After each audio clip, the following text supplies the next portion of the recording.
Hey everyone, and welcome to another episode of For What It's Nerd. We're back again, and this week I didn't really know what to discuss. I was kind of like, oh gosh, I don't really have anything, nothing's really coming out.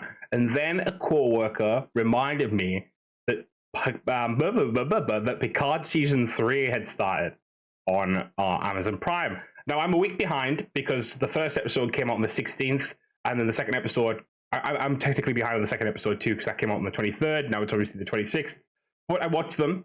Now, I'm a late bloomer to Star Trek, and by that I mean I started it about 3 or 4 years ago. I started watching it, and I watched it in release order. So I went through all of the original show, then the Next Generation, and then went through them all subsequently. Basically everything as it was released, the movies, everything in chronological order of release. Now, obviously, I do watch pretty much as soon as they release. Lower Decks, which actually I'm telling a lie there because I haven't finished season 3. Is it season 3? I think so. I haven't finished that yet. I haven't actually finished Strange New Worlds, but that's because Paramount Plus, which again I have nothing against, but I can't subscribe to everything. I can't. What do you think I am? Money does not grow on trees. Okay, money does not grow on trees. And but I do watch Discovery. Well, I did watch Discovery again, Paramount. But I did get the free trial of Paramount when it came out. Watch Discovery, but then I was trying to start Strange New Worlds and I ran out because I don't have enough time to watch shows all the time because editing and recording. This is going on a tangent. Anyway, Picard is on Amazon Prime, which is great because I was very interested in watching this. And watched the first 2 episodes, and I've got to say I really enjoyed them. Don't get me wrong; they're not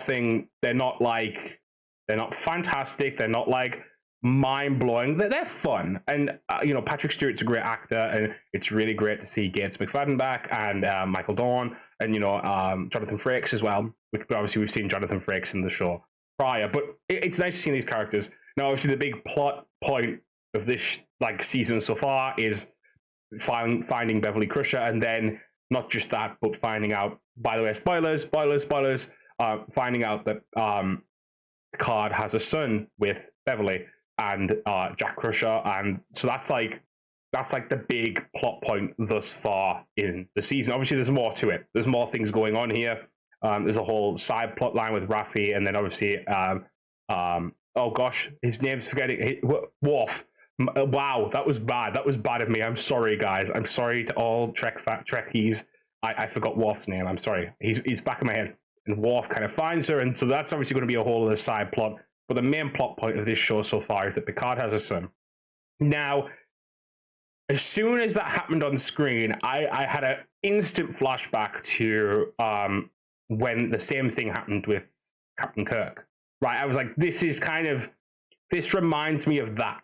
Now, don't get me wrong, I do believe that similar themes will crop up eventually in shows and universes, because there's always a general theme of the captain who must go where nowhere else can go and has to leave people behind, and is a kind of it shoots from the hip kind of person. Thus, sometimes these kind of revelationary things about their past comes out later. I get that. That's kind of a thing. That's a character trope of these kind of characters, right? Okay, cool. I get it. But it did feel kind of oh, we're retreading this kind of thing. And don't get me wrong, it's a nice legacy for Picard in a sense. I get it. It's cool. Even though he said he didn't want legacy in the episode, which ironically is probably the point why they're doing it. But yeah, it was an interesting thing to kind of deal with, and to come up it's gonna obviously set up these characters in a very interesting way. And I'm more interested, to be honest, with the relationship that's gonna kind of come out of that between Beverly and I was going to say Patrick, between Jean-Luc and Beverly, because I feel like they're kind of, there's something there that obviously, how is that going to deal, especially because Jean-Luc has I forget her name off the top of my head, Laris back on Earth, so which obviously they're a thing now. How is that going to work out? How is this going to work out with this new kind of situationship, basically? But yeah, no, I did enjoy the episodes. It was nice to see the characters, because obviously when we've seen these characters, they haven't really been in, how do I put it, Jonathan Frakes as a Will Riker hasn't really been in that kind of that kind of situation of being on a starship, etc., in the same way. not as what it used to be like in the show. So it was really nice to see them kind of getting back into the swing of things, but also like the fact that they didn't really like kind of sugarcoat that. Like the point where I found it quite funny, it was quite realistic, really. Where they were talking about like fighting the people on the ship, and they were like, "Oh, you can't aim, and my knees are hurting." And it's like, okay, at least you're being honest about the fact that you guys are like past it, basically, in the nicest possible way. Which is it's a thing that Star Trek does a lot. Is that like Star Trek has always banked on it. I mean, and this is me knowing this from like watching it for like 4 or 5 years. Star Trek always banks on its older actors, which is really nice. It's a nice thing to have this legacy of Star Trek and these characters that keep coming back, and you use them in different ways, and you react them with these new characters, etc. Like, it's really nice that Worf is being introduced through Raffi this time, rather than him just dropping into, you know, the kind of the crew dynamic straight away. It's nice to see these characters interact in different ways. For example, seeing Seven and Will Riker interact, that was fun. That's like different. That's kind of a little bit more, nuanced, and it adds to those stories from years ago as well, because like you start to see these characters who would have been around in the same time period but haven't interacted for whatever reason, finally getting to interact. So that was cool. My one gripe is I still want Janeway. I still want to see Janeway back on not on the big screen, but in live action. Prodigy isn't enough for me. I'm sorry. That's the one thing. But there was a reference to her in the episode, which was nice. It was nice. But yeah, I've got to be honest. I do enjoy Star Trek a lot, but I think Picard has had some issues. I think in the sense that I feel like they're boldly going where someone else has gone before.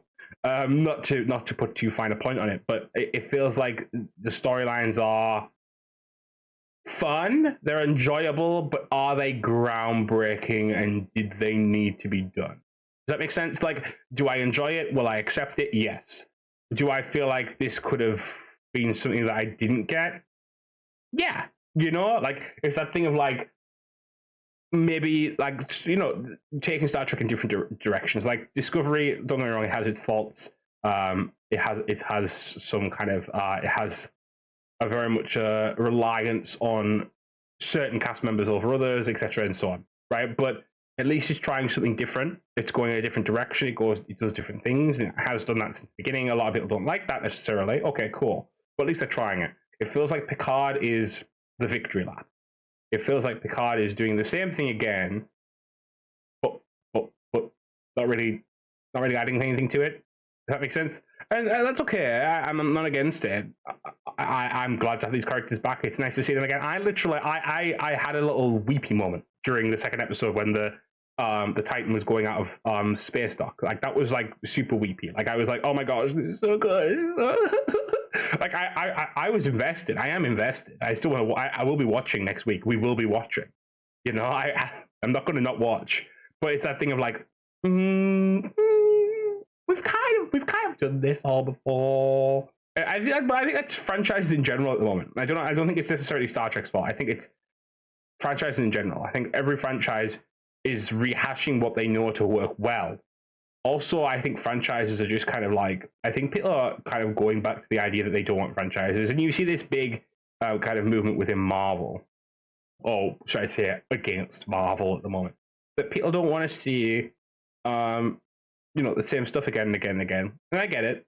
I don't necessarily agree on every front with people who talk about Marvel, but I can see where they're coming from on points. And I do feel like we're getting to a point where we're burned out on franchises at the moment.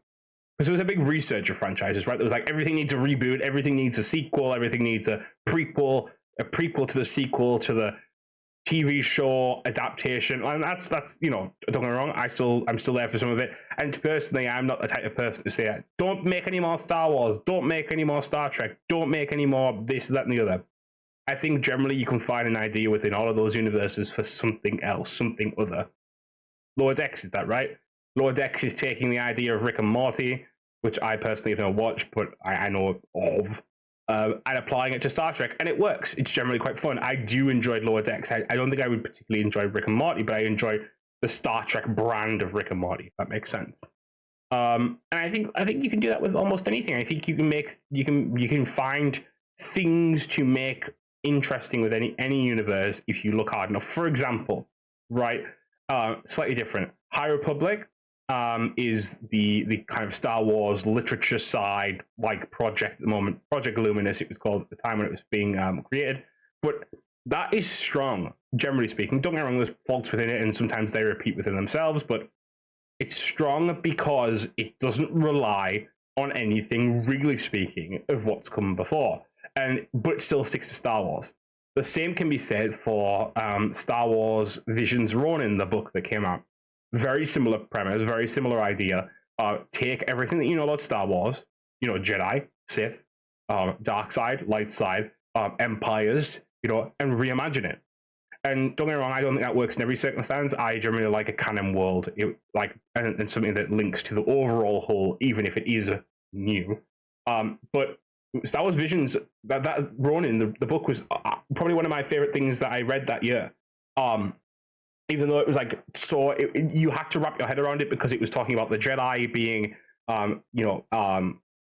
members of the Empire and like controlling sectors, and like it felt like a totally different world. But that was cool. That was interesting. It was like an Elseworlds or a multiversal version of like, what if the Jedi worked for the Empire type thing? What if the Sith were on the run? What if the good guys were actually sort of bad and the Sith were sort of these impassioned, yeah, they did bad things, but they were trying generally to allow a sense of autonomy within the universe. And so stuff like that.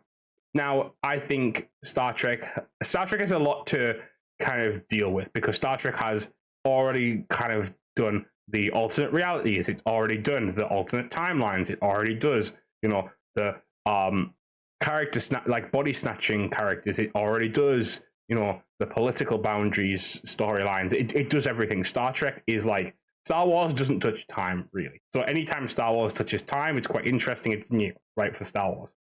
Same with multiversal stuff or like extra universal stuff. Star Wars doesn't really touch it. So again, if Star Wars ever does / will touch that, it's new, it's different. That's not saying it's good. I don't think personally Star Wars should really touch those. It's not what Star Wars is. But if it did, it would be new, so to speak, right? Star Trek has kind of covered everything, and it covered it very vastly and very quickly. And so I feel like you have no more, like, if space is the final frontier, you've already gotten there. You're already done. Like, if you go to the, like, in Star Trek, they have already went to the edge of the universe and to the center of it. Like, and don't get me wrong, I will still watch. If they bring out another 3 Star Trek shows, I'll still watch them. But I think, for me, as of right now, I'm wondering why with Picard. Not will I watch? Again, I will watch it. I do think there are, good performances within the show, and I do think, you always get these moments. Star Trek is about hope and stuff like that, right? Hope and morality and doing what's right despite being told what you need to do is wrong. All that type of stuff. It's important. It's an important premise. Star Trek is about exploring, the mind as much as it is about space. And don't get me wrong, I think it does that excellently most times. But I don't know. I just feel like, where are we going? Where are we going with it at the moment? If that makes sense. And so I'm hoping the season kind of grips onto something else relatively quickly. But I don't see where it's going. I usually give the 3 episode rule, right? I feel like I'm rambling slightly, so I'm going to try and condense these thoughts and give something that's kind of concrete. These first 2 episodes set up a plot point, but it feels like the plot point is already nearly going to be done by sort of the beginning of episode 3. But I think personally by episode 3, you should have a setup of where the story's going, kind of full stop, right?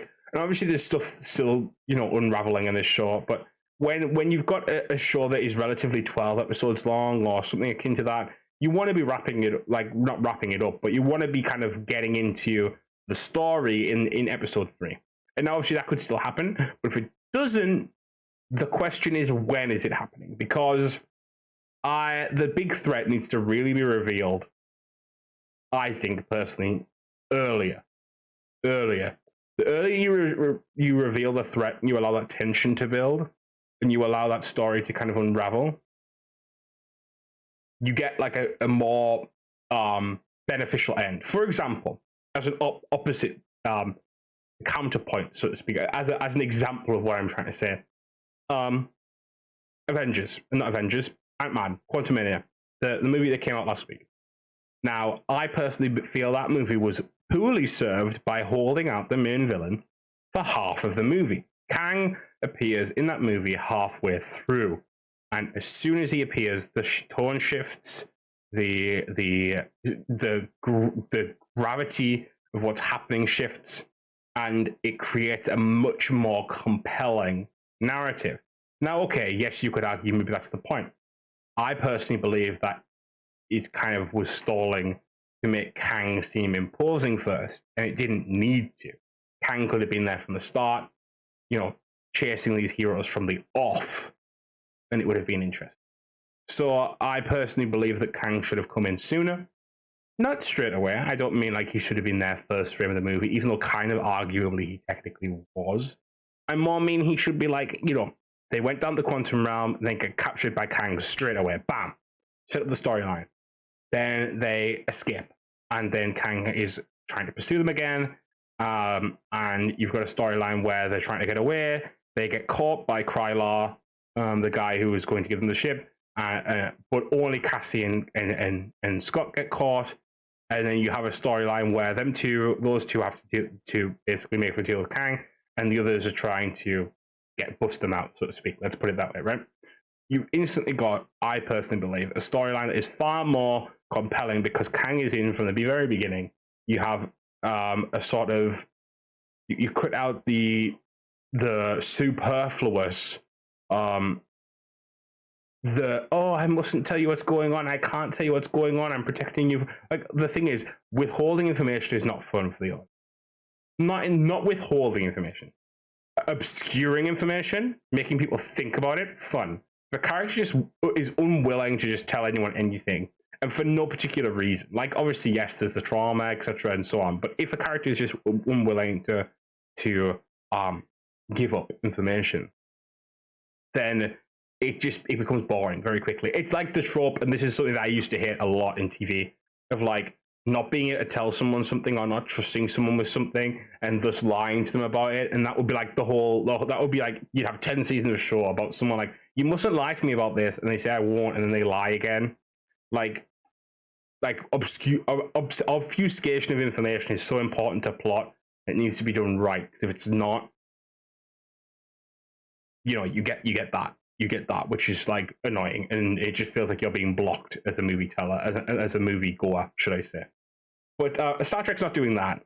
I'm not saying it's doing that necessarily, but I think so far the season feels like it could be wrapped up in 2 episodes right now. Not the Raffi storyline. Raffi and Worf seems like that's going to be the main focus eventually, but it feels like, where is this going? Because I couldn't tell you what the main villain is of this season. The other 2, I think you pretty much knew. But maybe I'm wrong. Maybe I'm overreacting on this a little bit. Again, I am enjoying it. I enjoy the acting. I enjoy the cinematography. I enjoy the characters. I actually think they did a really great job of casting Jack to kind of have a semblance of Picard in him. I think he's there. I think you've got that Picard, and not so much. I don't think Beverly has yet, but then again, we don't know what Beverly's like at this point. But I think he's got a very much Picard-esque demeanor about him. So it's very interesting to see where that's going to go. And as a character study, I think alone it's going to be interesting to see how Picard reacts to the idea that he does have a legacy. But I'm asking again. I'm asking, why is this season there? What is going to happen? What is going to be so amazing that it's going to have me say, yes, this season deserved to be made? And beyond the fact that these characters are back, because that's kind of cool, but it shouldn't be the reason for the season, if that makes sense. So overall, pretty much what I'm saying is that I like Picard. I have enjoyed Picard for the past few seasons. Sometimes it was arbitrary. Sometimes it's not. Sometimes it's fun. Sometimes it feels like it's retreading old ground. I'm interested to see where it goes next, but I feel like it needs to get there a little bit quicker than it's getting there so far, if that makes sense. With all that said, Thank you guys for watching. As always, I hope you guys have enjoyed this another episode of For What It's Nerd. We'll be back next week to discuss the first episode of Mandalorian. And let's hope I don't have similar complaints about that. Thank you guys for listening / watching. And I'll see you.